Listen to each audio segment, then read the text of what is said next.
Hello, Grandy here from Division 6, bringing you this, our Rocket League Hoops tutorial, where we'll be going over the very basics of the game mode, all the way to the high level mechanics. This video simply would not have been possible without the guys over at Ranked Hoops.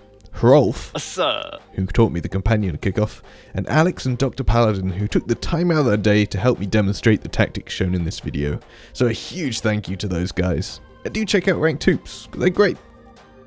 The first topic is kickoffs. There are three main positions to take a kickoff from: the center position, the off-center position, and the wide position.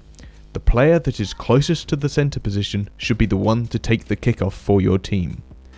In center, boost the entire time and do a double jump just after collecting that middle boost pad. For off-center, drive without boost until you're at the edge directly underneath the rim, then do a double jump and boost the rest of the way. The wide position is much like the central position, except you've got to turn a little bit.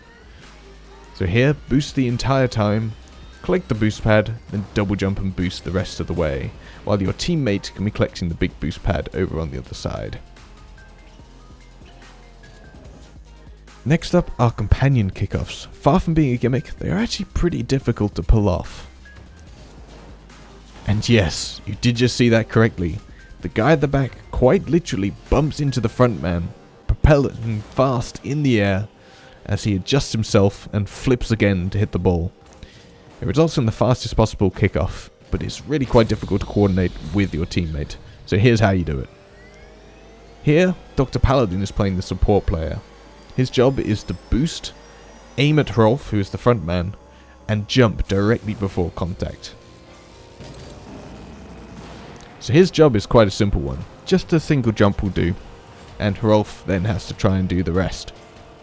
So from Rolf's angle, he positions himself towards the middle with little to no boost usage.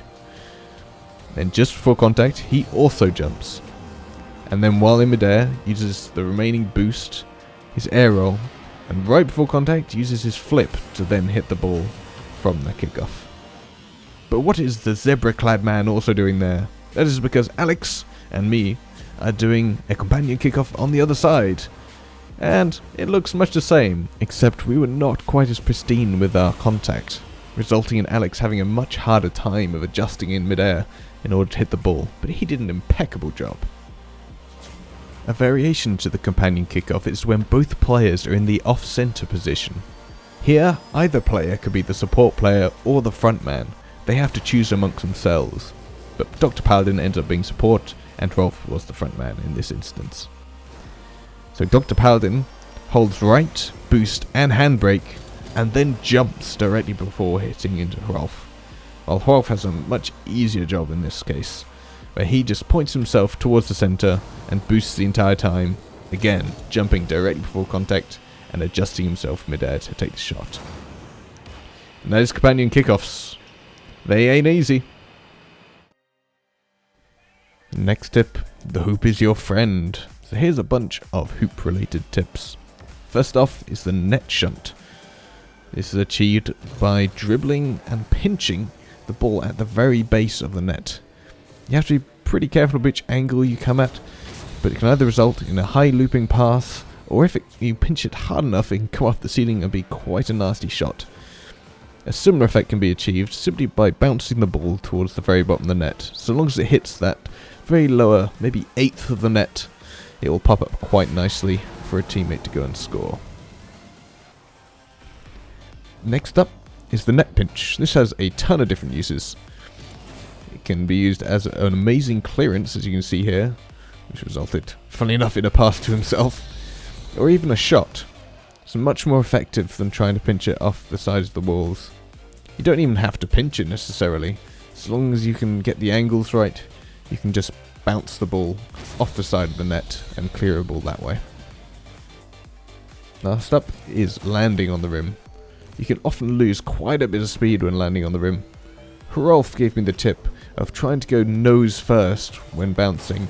Either that or landing all four wheels on the rim and then double flipping off the other side. Last on the list is the simple wall shot.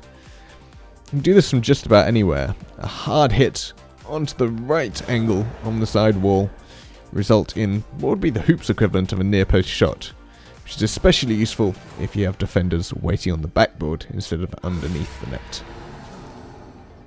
And that's gonna be about it. Thank you guys so much for watching.